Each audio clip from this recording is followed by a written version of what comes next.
Through a deserted mountain road, amidst poisonous clouds, a caravan of steam transporters made its way. Such sights were common in these regions, for the peaks were destinations where golems stitched from scraps or beasts killers for the overlords of Barbarous were delivered. Often the cargoes contained tribute from the lowland inhabitants. Inside one of the rusted steam transports was a youth who, from childhood, had differed from his peers. But at that moment, he was merely living cargo, destined to be thrown into the torture catacombs. However, as fate would have it, the steam transporter fell into a ditch and overturned. Thus began the story of him who would be known as Typhus the Traveller, herald of Grandfather Nurgle and host of the Destroyer Hive.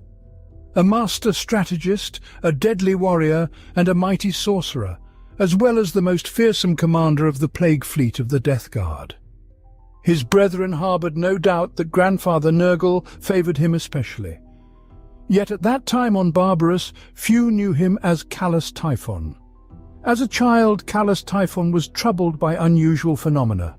Objects would shudder and smash around him whenever he was frightened or angered, and plants would wither and die under his gaze.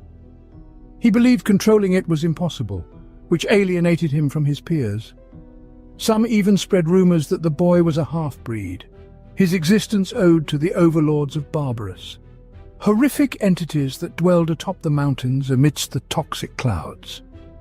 By the time Typhon reached maturity, he had learned to master the psychic energies that resonated within him. It's hard to say what heights he reached in harnessing his potential by the time he first encountered his Primarch, but in that transporter, he must have been preparing for death, as he was being transported to slaughter, along with hordes of other lowlanders. When the stout youth, clad in rags, clambered out of the broken hatch, he immediately grabbed an oxygen mask, and from the accompanying transporters emerged sinister golems. However, the young man turned back to the opened hatch, wanting to help others escape. These men and women shared one common trait. They were resilient but panicked, for their physiology would not have allowed them to last long amongst the poisonous clouds at such an altitude. In search of shelter, the runaways headed towards the walls of the nearest citadel. They were so desperate to escape that the impregnable earth ramparts seemed less dangerous to them than the golems on their heels. The young man's gaze wandered over the tower until it rested on a tall, lean figure, observing them through the toxic mist. The observer would have sworn that a strange ripple in the air emanated from this daredevil, resembling the reflection of light off polished metal. Something glinted in the battle. In the next moment, the nearest golem was torn apart by giant earthworms, while the young man meanwhile drew a piece of metal from beneath his jacket and wielded it like a blade. At that moment, he sowed seeds of change in the observer's mind, for the youth not only overcame the golem, but also dared. "No," demanded the observer to help. His words, uttered through tears, were filled with confidence. "You, above, are you watching? You can help us." The tall, slender observer was none other than the young Mortarion. Hesitating not to assist the stranger at that moment, the latter would have been torn to pieces. The future Primarch intervened in the battle. He suspected this was another test from his adoptive father. Nevertheless, he drew his pistol and aided the survivors. In the heat of the battle, he initially failed to notice someone less resilient fighting beside him. A stranger in tatters fought fiercely, clutching a piece of metal, while his free hand emitted an oily glow. As this painful light spread, more and more toothed eels emerged from beneath the ground and seized the golems. Somehow, the youth had learned to control them, for the worms hunted only during the day. Yet what surprised Mortarion the most was that such a gift he had seen only among the overlords before. But there was no time to ponder. The battle raged around. Mortarion was splitting skulls, sluicing quivering bodies and trampling them into the mud, and the youth killed enemies with such fury that he momentarily lost touch with reality. Suddenly, a golem stunned the stranger with a club, and he dropped his makeshift dagger. Reaper saved him, and the battle paused for a while. When familiar alarm signals rang out, both understood that Nekare himself was coming to punish the rebels. Mortarion wanted to stand and fight, but his new ally dissuaded him. "They said you would help, and you did, though I didn't believe them." Mortarion never got an answer to whom the youth referred to by they. But he said he came to help simply because he was asked. Thus began the friendship of Callus Typhon and Primarch Mortarion. It is well known what it would lead to, but had Reaper been in the same time, he would have done exactly the same. Together, they fought for a long time. Once, Typhon's unit managed to capture many of the enemy's flying machines, in the holds of which was a lot of food. That day, people were allowed to eat their fill and not economize on anything. But the next day, the provisions were to be locked away in the city's collective storage and consumed according to established orders. Resources on Barbarous were scarce, and those who did not understand this could perish as easily as the unlucky ones caught by the overlords. Mortarion pondered the nature of such generosity. Apparently, Typhon tried to endear himself to the people in this way, because despite the battles and victories, the intolerance of Typhon's origins never completely faded from their minds. Too many, looking into the dark eyes of Callus, saw only the result of the union of a human woman and one of the overlords. Mortarion won his loyalty, despite non-human features and dark origins. And some would say that he had come the longest way. But for Typhon, his blood remained a heavy burden, and he understood that one day all overlords would be defeated, and he and Mortarion would have to find another reason to unite. Callus, in the depths of his soul, considered the Reaper a friend, yet secretly honed his gift, and also sought to awaken in Mortarion a sympathy for sorcery. One day he captured one of the overlords named Volcrol, and suggested contemplating what could be learned from this being. After all, they could summon deadly flames from beneath the earth, the poisonous fog, and storms capable of tearing into human consciousness itself. Possessing such power, they could more swiftly crush the last of the overlords and liberate the planet. For a moment, Mortarion heeded the request and pondered what he had heard. The incredible possibilities were hard to ignore. However, looking within himself, the Reaper saw only a part of the soul that would be betrayed and slain should he choose the path of his foster father. Typhon was disappointed when he heard the response that the Death Guard would never tread this path. He decided it was not yet time, but he did not desist from attempts to learn the source of the Overlord's power. "He doesn't know, does he?" The creature blurted out the question, desperate to stall for time. "That's why you silenced me. You were afraid of what I would tell him." "He is beginning to suspect, I think." Typhon considered the possibility. "Your words would only have confused the matter." Volcrol tried one last time to put on the air of arrogant superiority that was the creature's usual bearing. "I smell it on you, half-breed. The curdled stink of lesser meat fouling and diluting the strength of overlord potential." "Strength?" Typhon took Volcrol by the throat and applied a small amount of pressure. "Your kind are so brittle when one sees you up close. Stripped of your powers and your cantrips, you're nothing. I will know the source of your power, but perhaps not today." "Yes," Volcrol gave a manic chuckle. "It is already in you.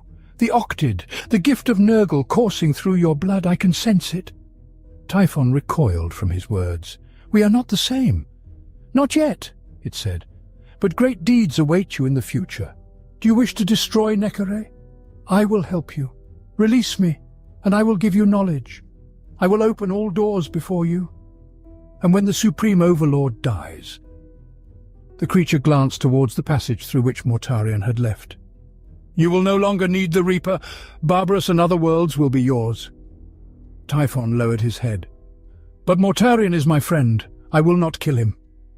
Volcrol saw the mistake it had made and hastily attempted to reframe its words. "I did not mean that—" "No, that's exactly what you meant," Typhon interrupted the conversation with a sweep of his dagger. He could not even contemplate betrayal, but he was unnerved by Volcrol's confidence in their commonality, and that Typhon's blood carried the blessing of the Plague Father.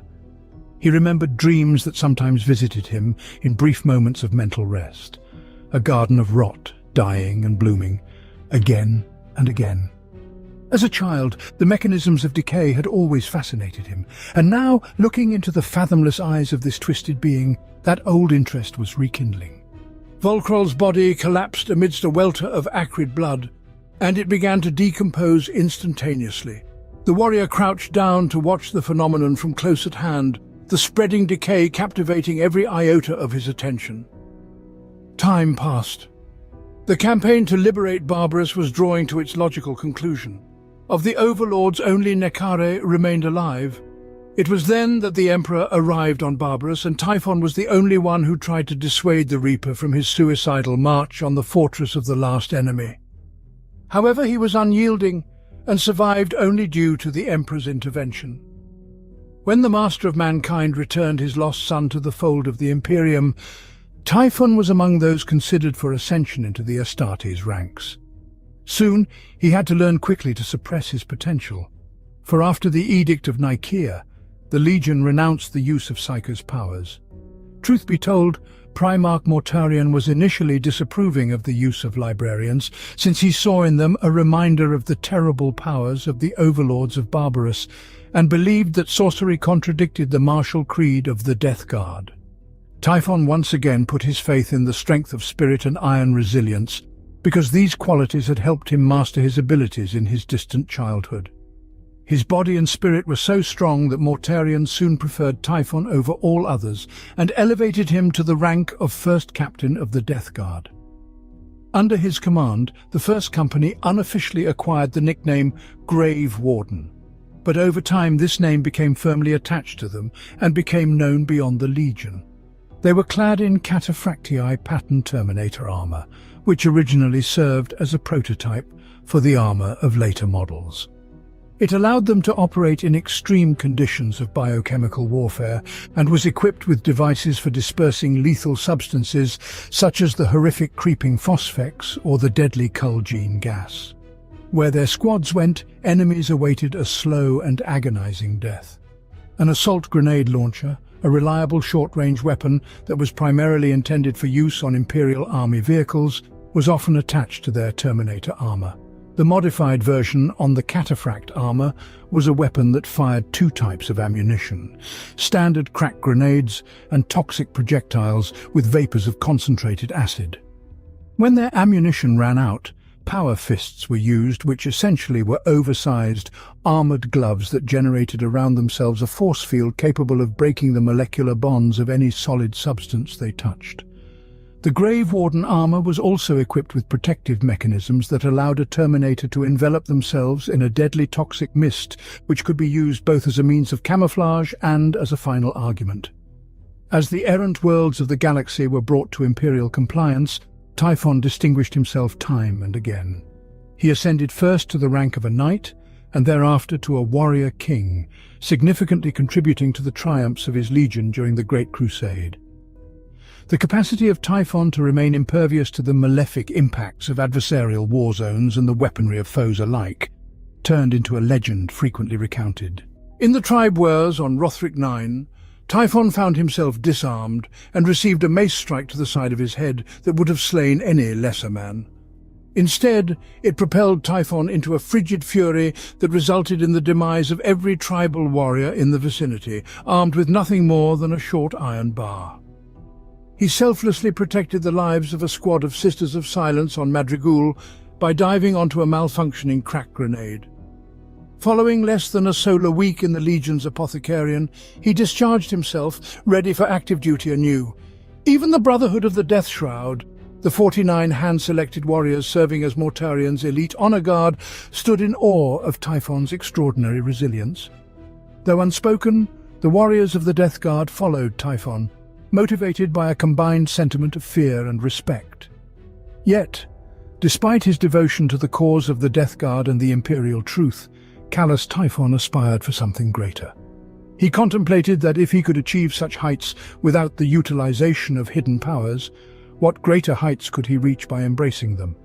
The foremost chaplain of the Word-Bearers, Erebus, initiated Typhon into the mysteries of the Seven-Pillared Lodge, one of the warrior lodges that had started to proliferate throughout the Space Marine legions in the twilight of the Great Crusade. The first captain realized the heights Astartes could achieve if they shed the shackles of the Emperor's misconceptions. Since the Primarch and his first captain sided with Horus in his insurrection, They rapidly disseminated rebellious thoughts within the Legion. Nathaniel Garrow, the 7th Great Company's battle captain, stood as the most notable exception, whose refusal to let the honor of his legion perish altered the trajectory of the entire Horus heresy. The corruption that had begun to pervade the Legiones Astartes would climax at Istvan III. Following Horus's orders, the Death Guard purged those who wished to remain loyal to the Emperor. Mortarion hoped to sway Garrow and thus chose to spare him from retribution. Typhon, however, viewed this as a misjudgment, and while strictly adhering to the Primarch's commands, ensured that Ignatius Grulgor, Garrow's adversary within the Legion, was assigned to the same vessel. Grulgor, having readily sworn allegiance to Horus's banner, was keen on murdering Garrow. Nevertheless, the traitorous scheme was unveiled, and Grulgor perished in the conflict that ensued. Garrow was resolute in fleeing the Istvan system to head for Terra. Realizing something was amiss, First Captain Typhon, aboard the massive Death Guard battleship Terminus Est, moved to intercept the small frigate when he had received no word from his usually boisterous subordinate Commander Grulgor. He gave chase as the Eisenstein attempted to evade the guns of his ship. The frigate sustained severe damage from the Terminus Est's massive gun batteries as it sped past. Garrow and a handful of fellow Death Guard legionaries managed to escape, taking word of Horus's rebellion to Terra. Driven by a desire to discern his place in the galaxy, Callus Typhon alongside the Grave Warden soon broke away from the Legion. Their wanderings led them to the planet Zaramund, where Luther of the Dark Angels provided him with a small repair camp for restoring the Death Guard ships. But Typhon sought not this. He was in search of answers, though he could not even formulate the questions. For many hours the first captain roamed the camp, unsure of his destination. Focus was hard to come by. More and more frequently the Death Guard felt as if he was drifting with the current, that on the outskirts of his consciousness, the cold hum of something dark echoed when his mind should have been at rest. Something barely perceptible drew him, like a magnet, especially when Callus was aboard the Terminus Est, and even more so when the ship sailed through the warp, as if a melody audible only to him or an echo of a voice from another world resounded. With each passing day, he felt less like the warrior he was accustomed to being, and more like a stranger, the traveller, hiding deep within himself. He thought of the dawn he had witnessed, the subsequent divergence of light and shadow. Typhon felt the same transformation within him, which would become noticeable only if he stopped resisting and allowed it to happen. But what then? Typhon led his flotilla away from the shadow of the Primarch because he believed that he was to fulfill his own destiny, as he always did, even when he was a youth. Even before Mortarion's father came for him. But now, as the outlines of a predestined path manifested, he no longer knew where the road would take him. The answer came in the form of a crowd of pilgrims that appeared at the camp's gates. As he spoke with them, one of the Dark Angels suddenly attacked them, and then engaged in combat with the first captain. Seizing the right moment, the Dark Angel plunged the blade into Typhon's body, but it instantly rusted and crumbled away, while from the wound flowed blood black as tar. But before this, the first captain managed to see what was intended for his eyes, and hear what was intended for his ears. Out of the crowd of pilgrims, an old woman came forward, showing him the same marks on her body that he had. These same dull, yellowing boils, in the shape of the unholy triangle of grandfather, adorned the bodies of other travellers, on their neck or chest. And now Typhon felt his kinship with them. He noticed clusters of black flies everywhere, after which the woman approached him and touched the boil, tracing with her fingers lines depicting 3 intersecting circles. Typhon found himself perplexed. Even in his childhood he had felt that great beings moved beyond the boundary of his perception, as if he saw the waves raised by invisible leviathans swimming beneath the surface of the ocean. The first captain never doubted that these entities had influenced his life, but never before had he encountered others who also felt their touch. Even Erebus, with all his speeches and omens, did not seem as close as these strangers. For a moment a veil fell from his eyes, and he saw the true essence of the inhabitants of Zaramund. Death was their destined fate, yet they were frozen halfway there because of the same diseases that doomed them. Later, aboard the Terminus Est, He reminisced about the title with which pilgrims had referred to him. Herald, the one who bears the truth about the harsh reality. And now, Typhon fully acknowledged this truth. He remained of the Death Guard, as always, dead yet living, but tireless, existing between the tumult of life and the cold embrace of the grave. Others might see a contradiction in this, but not him, not now.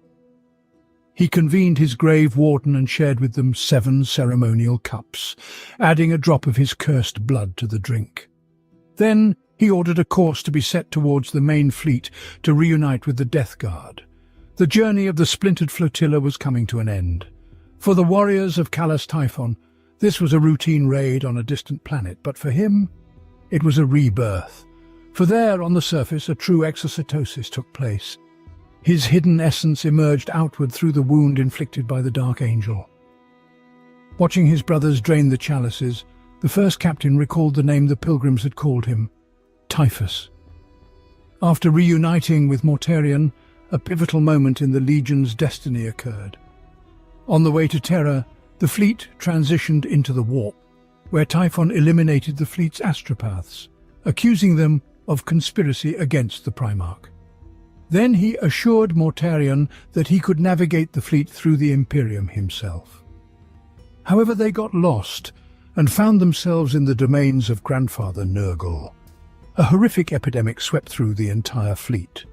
Before long, fat devil flies buzzed through the thickening miasma inside each warship. Where they bit at the desperate warriors trapped within, flesh turned to suppurating jelly.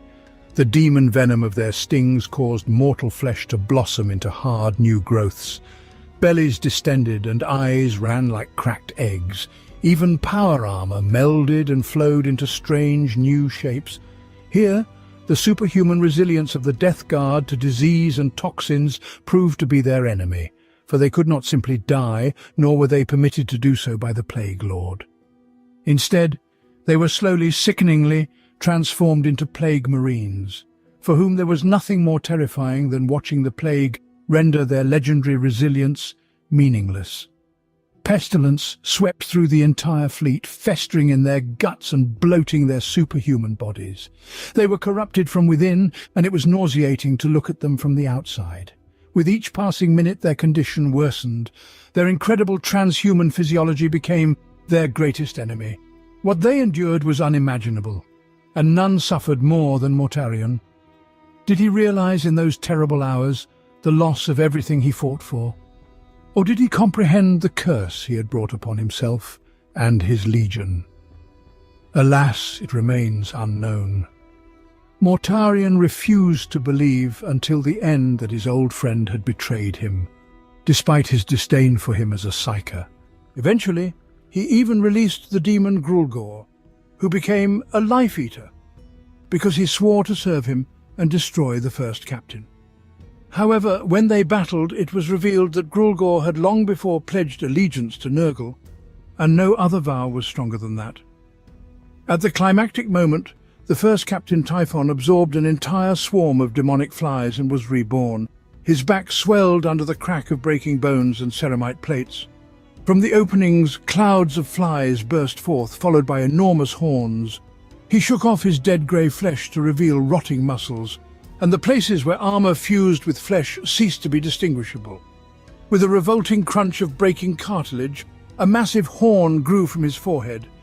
His essence hung somewhere between life and death. Callous Typhon was reborn as the immortal Typhus, herald of plague and destruction, the incarnate ideal of the Death Guard, indomitable and steadfast. Thus ended their friendship. One remained true to himself, a bearer of truths he arrived at independently, rising to become a champion of Nurgle, while the other fell prey to the plague god.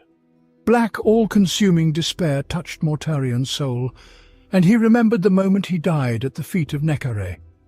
But now there was no emperor to save him. He saw what could have been the face of a god, an image of 3 unblinking eyes forming an unholy triangle. Then the realization dawned on the Primarch that this truth had been waiting for the right moment for an eternity. Mortarion pledged his loyalty to Grandfather Nurgle and was reborn, and with him the entire Legion was reborn. The ship Terminus Est, also underwent changes. Once it was a mighty battleship created during the Great Crusade. It remained the most powerful battleship of the Death Guard fleet, and it was its guns that destroyed the Raven Guard's Shadow of the Emperor during the battle at Istvan V. Previously, its guns had attempted to shoot down the frigate Eisenstein to prevent Nathaniel Garrow from escaping. Now, this once proud ship resembled a huge, diseased leviathan, covered in filth and twisted beyond recognition by biomechanical growths and pustules. To this day, the image of Terminus Est is considered the most repugnant among the cursed ships of the Death Guard. If not for the pulsating magic in its ancient heart, it would have long since crumbled. Its spine, a perfect specimen of corrosion, and its hull, a poisonous mix of dissolved heavy metals and boiling plague broth. Its true dimensions are practically impossible to ascertain due to the swarm of demon flies that envelops it from all sides. Over the centuries, this swarm has come to serve as something akin to a Geller field for the Terminus Est, readily consuming any unwelcome guest daring to approach too closely. The arrival of the Death Guard in the Sol system before the Siege of Terra resembled the opening of a festering wound, for what emerged from the warp was no longer the 14th Legion. They were bestowed the honor of being the first to land on the surface of the cradle of humanity, followed by the World Eaters. Typhus aided Zardulayak in summoning the demon Korbaks to the Outer Palace to dismantle the imperial cult of Euphrati Kila and to weaken the defenses of the Imperial Palace. Subsequently, he received orders to capture the Astronomicon, but merely shifted his forces slightly, as the Reaper engaged in combat with Jagatai Khan. Many understood that a rift was brewing among the renegade ranks. Thus, each legion sought to secure advantageous positions in case of a backstab. Typhus awaited the defeat of the Primarch to remain the sole commander of the Death Guard on Terra. Eventually, Mortarion was exiled to the Warp, while the White Scars successfully dealt with the remaining Death Guard at Lion's Gate. After the War Master's defeat, the renegades retreated into the Eye of Terror, where Mortarion made a plague planet the Legion's home, reminiscent of Barbarous, with the Reaper ruling over demons and Chaos Space Marines. However, such sentimentality was foreign to Typhus. He considered Nurgle, not Mortarion, to be his true master and father. Thus he was not satisfied with being merely a right hand to the Primarch. Instead, he gathered those whose hatred for the Imperium still burned fiercely, and formed his own plague fleet, led by the Terminus Est, a rotting spear he intended to thrust deep into the heart of the Imperium. With the blessing of the Plague Father, he inflicted many wounds upon humanity that will never heal, bringing forth hundreds of thousands of diseases without cure.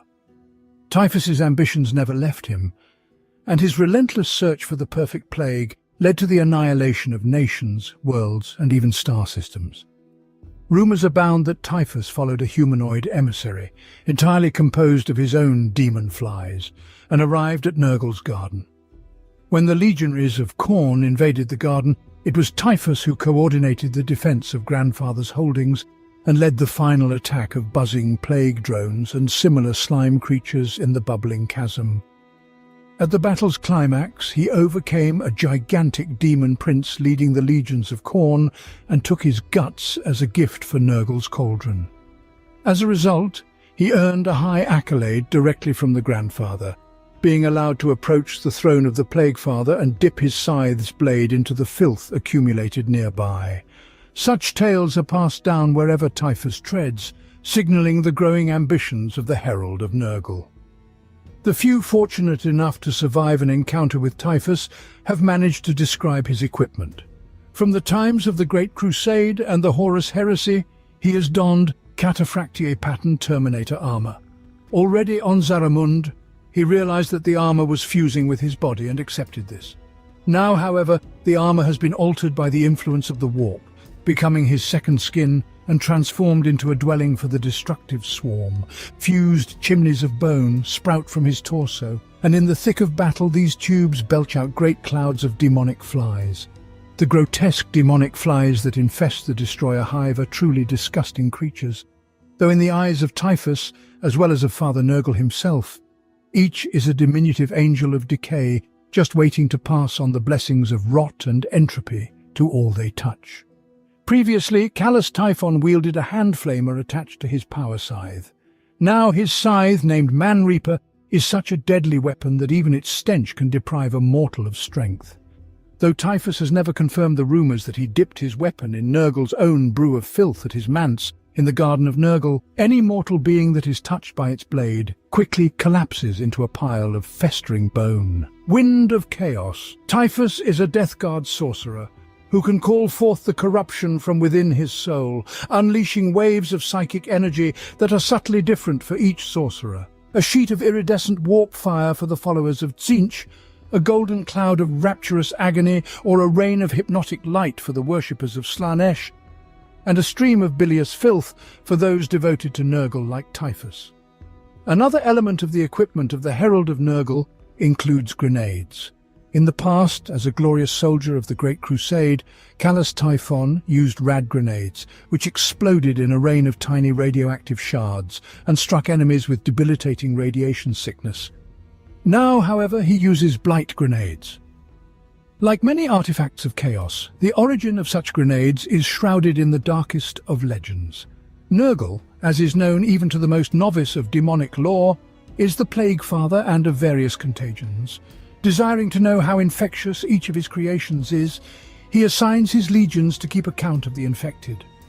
Up to a certain point, the plague-bearers and other carriers of Grandfather's blessings could keep these staggeringly large numbers in their heads. But over time, they required mechanisms for counting and began to construct massive abacuses from rusted iron poles and the wrinkled heads of their victims. Each abacus contains many thousands of horrific beads, each filled with larvae, fetid fluids, and other poisonous gifts of Nurgle.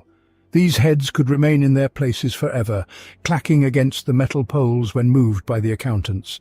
But the great unclean ones could not bear that such delightful gifts go to waste, and often sent little Nurglings to steal heads from the abacuses. Not all such raids were successful, and all too frequently the petty thief was found caught and impaled, muttering in disgust next to the very prize he thought to steal. However, should the creature succeed in its mission, the great unclean one rewarded it with a delectable piece of rotting flesh. And if the shriveled head contained particularly intriguing sores, the great unclean one sometimes preserved it for study. Yet more often than not, the great unclean one quickly lost interest, adding the stolen head to his pile of trinkets from which he selected gifts for particularly obnoxious mortals. History states that blinding grenades first appeared after the occasion when the great unclean one Kugath presented a whole 3 accounts to the Legion of the Death Guard. Such gifts had been given before, but never in such quantity. Indeed, few are aware of the true origin of these plague-ridden heads. Should a worthy warrior survive the act of being presented the gift, he merely perceives it as a weapon to be hurled at the enemy, reveling in the flies, larvae, and poisonous vapours that burst forth upon detonation. It is no wonder that such a mighty warrior as Typhus could receive such gifts and employ them. As star systems were destroyed in the material world, he became ever more convinced of his unique destiny as a true son of Nurgle. And Mortarion was increasingly deemed as a weak warrior, incapable of waging a prolonged war against the Imperium. It is said that in periods of inactivity, Typhus silently presides over the command throne of Terminus Est. His mind merges with the sensations of the mighty ship, seeking the next target for attack among the warp's worlds. His relentless search for even more places to spread the blessings of Nurgle earned him a half-respectful, half-mocking nickname, the Traveller. Such is how the servants of other gods call him. Throughout the Black Crusades, which lasted from the 31st to the 41st millennium, Typhus, the Traveller, eagerly assisted Abaddon the Despoiler, unlike Mortarion, and never missed an opportunity to exploit attacks on the Cadian Gate to spread the seeds of the zombie plague everywhere. Typhus has been tireless in his prosecution of his true master's goals. He unleashed Nurgle's rot upon Carandinis 7 and Protheus, turning billions of ailing souls into plague-bearers that tirelessly catalogued the lesser diseases springing up in Typhus's wake. On Ligeta, he loosed a plague song that forced the infected to chant a hymn to Nurgle, even as they slowly wasted away. He wiped out the entire male population of Florins with the dreaded red flux, and engineered the Jonah's World pandemic, reducing a once proud shrine world to a global necropolis of rot-filled tombs. Yet the crowning glory of Typhus's achievements is the introduction of the zombie plague into the segmentum obscurus. With this terrible new curse, Typhus has fused the cycles of life and death together, an act that has pleased his master greatly. In the year 757 of the 41st millennium, the Hydra Minoris outbreak marked the first occurrence of the zombie plague, following Typhus and his Death Guard legion's devastating incursion into the heart of the capital hive city on Hydra Minoris. As the populace succumbed to the agonizing malady, its true abomination was unveiled. The deceased victims commenced their reanimation, embarking on a relentless assault against the living. An imperial decree of quarantine ensued, entrapping 23 billion non-infected citizens in an unrelenting nightmare alongside an ever-increasing legion of the undead. In the year 926 of the 41st millennium, a Chaos space marine known as the Purge selected the strategically vital astropathic hub and fortress planet Vaxhalia for its malevolent intention. Within a single solar month, they executed the annihilation of no fewer than 14 billion civilians. Yet, this villainy did not remain unnoticed for long. The Hammers of Dawn, Firelords and Crimson Fists chapters orchestrated a planetary assault bolstered by the support of a dozen guard battle groups and a few knights from House Raven for added measure. Subsequently, Vaxhalia was transformed into a tumultuous cauldron of warfare, attracting forces from across the sector. However, matters escalated further when the vessel Terminus Est made its ominous appearance in orbit, deploying hundreds of plague marines onto the planetary surface. Typhus the Traveler led the renewed onslaught, and with each passing day, an increasing number of inhabitants fell victim to the zombie plague. Before long, the Astartes and Knights found themselves embattled against a tide of traitors and the walking dead, fighting alone. Upon the arrival of the Second Imperial Fleet, its commander deemed the world irretrievably lost and commenced preparations for the evacuation of survivors and the initiation of exterminatus. Before the onset of the Plague Wars, the Death Guard had seized a series of worlds within the bounds of Ultramar, known thereafter as the Scourge Stars, under the plague-ridden command of Grand Marshal Mortarian's finest, Typhus the Traveller, and the two great unclean ones, Kugath and Slurg Glottothrax. However, during the assault on Ultramar, Typhus heeded no command from the Primarch, deeming him unworthy and regarding himself as the true favourite of Grandfather Nurgle. Thus, he did not join Mortarion on Espandor or Parmenio, but ultimately led an attack on the planet Dessa. The forces of the Death Guard he commanded advanced into the very maw of fire, monotonously intoning blasphemous hymns. They fired their corroded deadly bolters while on the move, their projectiles extracting lives from the bodies of the defending loyalists. Typhus's psychic potential was higher than ever, and with his inner gaze he witnessed the souls of the fallen departing their bodies and rushing into the warp streams. Yet they did so all too swiftly. At that moment, he lamented the wasteful expenditure of flesh, for he had always preferred despair over bolters and blades, finding it exquisitely delightful. The total forfeiture of hope was Typhus's favoured wine, a flavour only surpassed by encountering the few individuals who possessed the resilience to survive, witness the truth, and convert to the worship of Grandfather Nurgle. Yet he decided to indulge his desires at another time, preferring instead to secure victory in that battle. Typhus fought at the forefront. There is nothing good when the chief follower of Nurgle keeps to the rear ranks. Mortals needed to see the power bestowed upon him, so they could realize how little their false god had given them. They needed to behold the glory of Typhus, for only then could they forsake hope and embrace the arms of Grandfather Nurgle. Typhus wielded his cursed scythe on the battlefield, the weapon hissing through the air, leaving behind a trail of blue sparks. Everything it encountered was destroyed by a mighty blow from the disintegrating fields.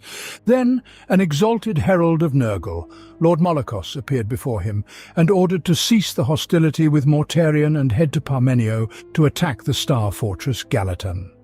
Reluctantly, Typhus obeyed and replied that he would take Galatan so that Mortarion would choke on the glory of his victory, then ordered his forces to retreat. When the plague fleet approached Parmenio, the battle commenced. Galatan was blessed with dozens of shield banks. Deep within its armoured shell, thousands of serfs laboured under the stern oversight of the tech adepts. Choirs sang hosannas to the glory of the machine, while labouring gangs ejected spent shield capacitors and replaced them with fresh ones brought on squealing rails from armoured storehouses. Each was the size of a small gunship and required the muscle power of hundreds of men to switch. They heaved, rolling the devices from their transports and slamming them into cavernous sockets. Weapon fire was freely exchanged between the fleet and the battleship. The moans of the damned penetrated the fortress's voxnet until the communications overloaded and the loyalists shut it down and transferred all communications to hard wires. It made no difference. An unholy meld of sorcery and science projected the screams. Simultaneously, the noosphere of Galatan was subjected to assault by sorcerous code. It came streaming in on pulse broadcasts of warp-infused electromagnetic waves. Deep within the neverspace of cogitator banks and serial-linked servitor mines, Magi waged an informational war against demonic attack. The machine spirits of Galatan found themselves besieged before its human defenders had to raise their laser guns. Again, the lightning batteries and warp lances of the plague fleet struck. Again, their unclean magics raked at the void shields of one specific spot, stripping layers back until but one shielding matrix remained intact. The shells hit a microsecond later. Titanic detonations turned the void into a boiling sea of fire that roiled and went out, taking down the last shield with it. The torpedoes came next, burning the dregs of their fuel hard to increase their kinetic impact. They slammed into the hull of the fortress. With melter arrays and chomping ranks of demon teeth, they chewed through layered ceramite and plasteel like maggots burrowing through the hides of livestock. Deep within, they ignited, sending plumes of fiery atmosphere gushing into the void. The behemoth Galatan remained untroubled by such a trifling injury, persisting in its assault, successively downing 2, 3, and then 5 lesser vessels of the primary fleet. All but one of the subjugated Imperial ships were decimated. Aflame along its sides, the last of the captured Imperial vessels cleaved through the breach in the shield arrays and collided forcefully with Galatan's compromised sector.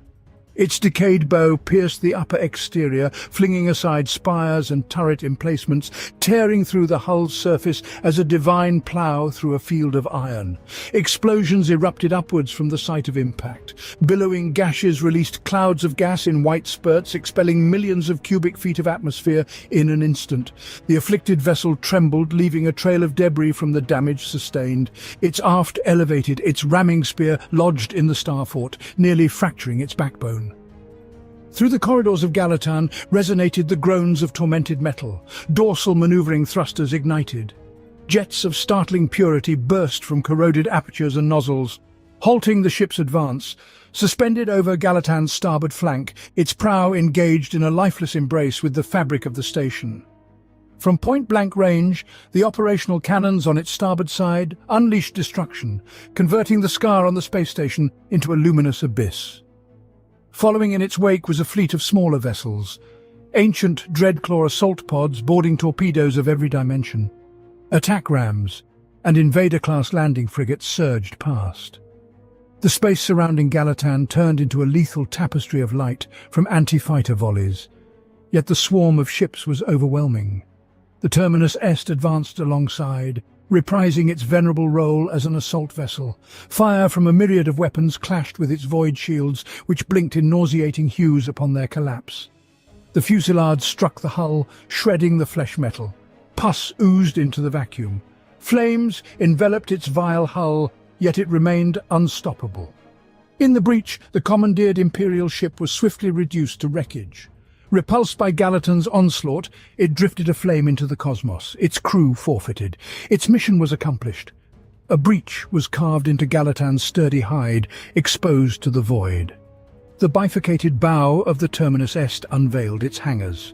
Hundreds of gunships surged forth through its immense maw. As abundant as flies in a swarm, the acolytes of Typhus, first captain of the Death Guard, swarmed onto Gallatin. Herald Nurgle wrought a terrible plague through the fortress's internal compartments. With a mere sweep of his hand, he obliterated Space Marines of the Grey Knights and Nova Marines. His pestilent flies gnawed at the defenders on the battlements. The presence of his blight corroded armaments, while the morale of the warriors plummeted. Baden Davaro, Magister of the Nova Marines, dared to challenge him. That confrontation was devoid of words. The combatants simply assailed one another with unparalleled ferocity. Both were clad in Terminator armor, but Davaro donned the Indomitus model, while Typhus, as before, was encased in warp-altered cataphractii. Davaro attempted to overcome him with a series of lightning-fast attacks. With each strike, the two-handed power sword crackled with contained energy. Typhus retreated, spinning his scythe to parry the master's blows. Had Davaro been fighting anyone else, his sword would have long found a vulnerable spot. At a certain moment, the Herald of Nurgle was cornered, and victory seemed near, but Davaro made a mistake, costing him his life. Typhus's scythe soared upward with ruthless determination, splitting the Nova Marine's armor. Davaro halted abruptly, his body twitching from the strange sensor signals. The sword fell, and his hands reached for the scythe blade embedded in his chest cavity. From Typhus's white helm emanated a cough-like laugh, after which he yanked out the scythe. The blade exited the Loyalist's torso, breaking all ribs as its energy field annihilated anything it encountered. Davaro's remnants scattered across the floor. The chapter master perished in an instant. Another hero challenged Typhus. This brave soul was a librarian of the Grey Knights, his armor appearing as if forged from the purest silver. Winged figures on it radiated an unnatural light, and complex heraldic patterns adorned his shoulder plates. A nimbus of warp energy glowed around his head, while his massive halberd shimmered with overflowing power. He possessed psychic potential no less than Typhus himself. It was a battle of equals. Witnesses claimed the air filled with demonic screams and moans, marking the clash of two immaterial masters, each striving to incinerate the other's soul. At some point, the librarian plunged his blade into the traitor. Emitting an uncharacteristic scream for a death guard, Typhus staggered backward, while his opponent's glowing halberd made a large incision in his armor. A thin stream of blood flowed from the wound. The weapon produced an energy discharge, causing the traitor to reel.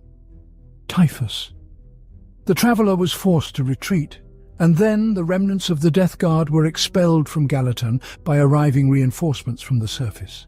Months after the defeat, Mortarion summoned him to IAX, but Typhus declined again, stating he had visions sent by Grandfather himself, and he needed to return to the Scourge Stars with the 1st, 3rd, and 4th Plague Companies.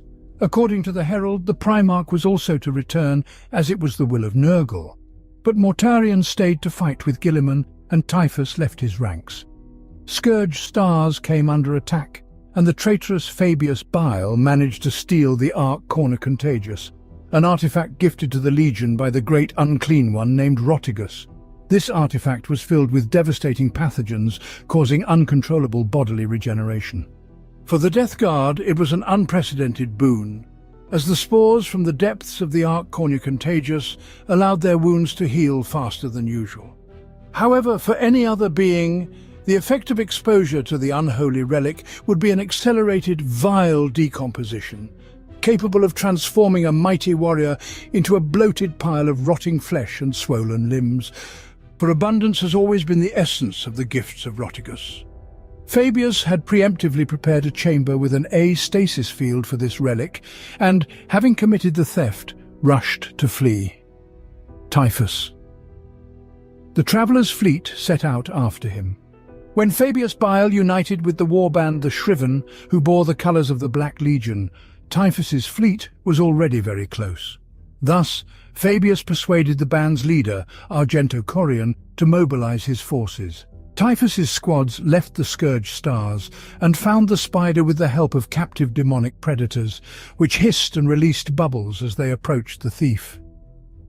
The diseased fleet crawled out of the warp close to the planet Limaxis and bombarded the barge in orbit, from which distress signals emanated, and its explosion-pierced hull spilled fuel into the void. It was precisely on this ship that the thief was fleeing. Hence, suspecting a trap, Typhus ordered it to be shot down.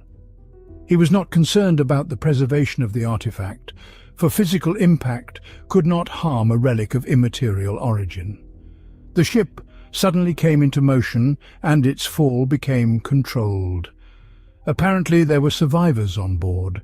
The fleet secured its position in orbit, and Typhus sent part of the contingent to the surface to retrieve the Ark and capture the rotting head of Fabius. One after another, the desecrated ships plunged into the atmosphere of Limaxis, leaving behind toxic trails. When they landed, black clouds of flies burst forth from the opened hatches, followed by throngs of plague marines, clanking in heavy armor. Behind them emerged hordes of disfigured cultists and swollen demonic machines. Plague-burst crawlers paved paths through the fens and swamps with their heavy tracks, and leading with trusted officers, Typhus himself strode forward. Accompanied by his retinue of Terminators, he followed the energy signatures to where the recently bombarded ship had crashed. But instead of Fabius with the relic, they were met by a trap with a powerful bomb and throngs of half-mad clone slaves. The barge was obliterated by the explosion. Its fragments showered the entrenched plague marines with a deadly hail. But even before the echo of the explosion had fully died away, the Voxnet was ripped apart by screams from orbit. Someone had attacked the fleet. 4 black ships of the Shriven had stealthily approached them in the darkness of space and emerged amidst the unsuspecting plague fleet. The void immediately lit up with the fires of emitters and reflections of explosions on the hulls of the battle barges. Debris and lamentation filled the skies of Limaxis, and the moribund, the feculent gift, and the rancid blade were all heavily damaged. The surviving ships left their battle formations and rushed into the void to regroup and repel the attack. Meanwhile, onto the surface of the planet surged the barges of the Penitent, aboard which were Fabius, Argento-Corion, and their followers. Under the psychic shield of the Tirata, Fabius's forces launched an attack on the Death Guard. Typhus's soldiers snapped back with bolter volleys and the roar of heavy artillery, annihilating ranks of Tirata, as well as shooting down transporters and dreadclaws. These crashed somewhere in the swamps, forcing the Black Legionaries to make their way through the sucking mire to the required positions. When the enemies clashed in close combat, the roar of bolters and chainswords merged into a single cacophony of slaughter. Meanwhile, Fabius Bile watched his puppet in the form of Corion from a safe distance, sending wave after wave of Tirata. Under the pressure of the enemy, the Plague Marines regrouped several times, sending hordes of leprous cultists to assault. Huge shards of an exploded ship were used by them as barricades. Any other army would have preferred a panicked flight in such conditions, but the Death Guard here too showed perseverance and resilience. Their faith was rewarded when plagues of demon flies burst forth from the depths of the burning barge. Typhus and his Terminators returned to the battlefield. The Herald of Nurgle quickly gathered around himself an armoured fist of demon engines and began a counter-offensive against Bile's modified warriors. In the next moment, dozens of Tirata perished. As waves of mutants and clones broke against the wall of resolve of the Death Guard, Typhus contacted the fleet and learned that the ships had managed to seize the initiative. But instead of a slaughter over the fleet of the Shriven, he ordered support for the most damaged ships.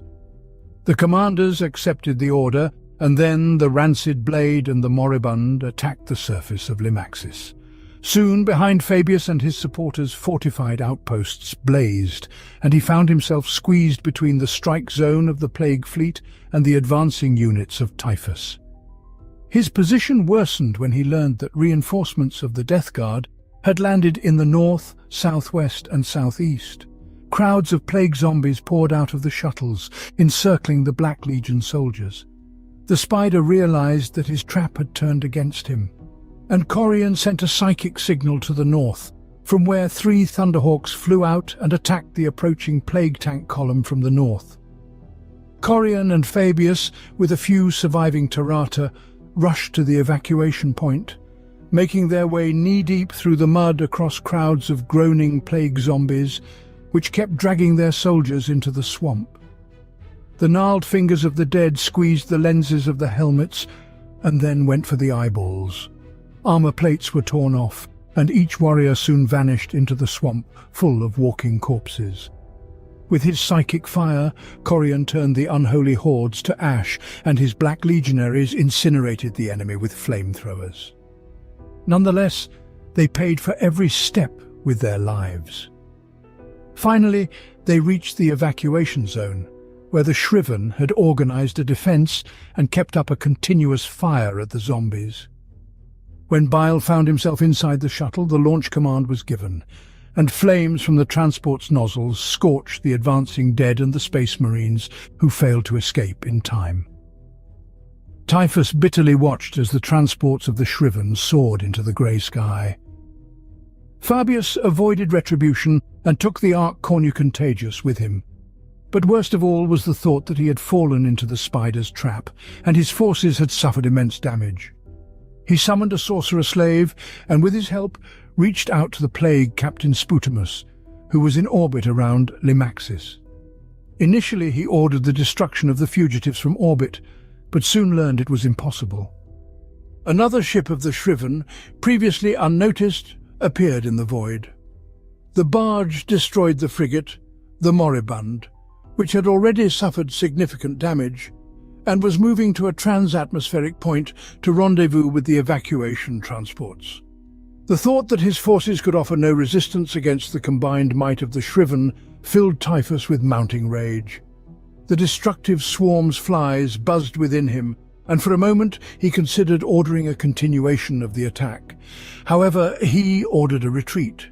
The captain understood that by preserving and augmenting the remaining forces, he would be able to successfully complete his hunt, and he was exceedingly skilled at pursuing a retreating enemy.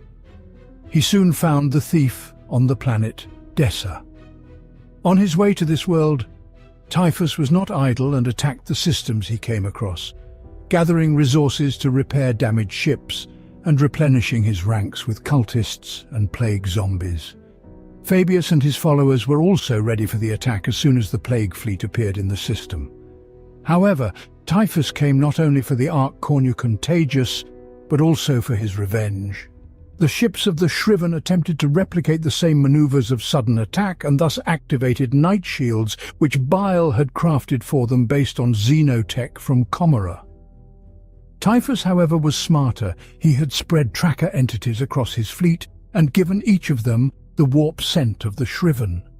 Consequently, when the camouflaged ships attempted to attack the plague fleet, they discovered that the enemy's weapons were already aimed at them. The darkness of the void was stained with chains of explosions and gunfire, and the hulls of ships rained down onto Dessa in a deadly hail. Soon, the battle barge Drake Rampant attempted to attack Terminus Est, but could not withstand the assault and crashed onto the planet's surface. The rest of the Death Guard fleet opened their bomb bays and released a deadly arsenal onto the surface, damaging the void shields of the first bastion, after which Typhus's forces landed. Leading the assault were crowds of plague zombies, detonating themselves on booby traps.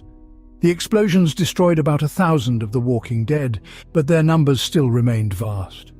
Following them were plague marines, escorting batteries of plague-burst crawlers, which fired at the fortress on the move, even as their tracks became mired in the remains of corpses.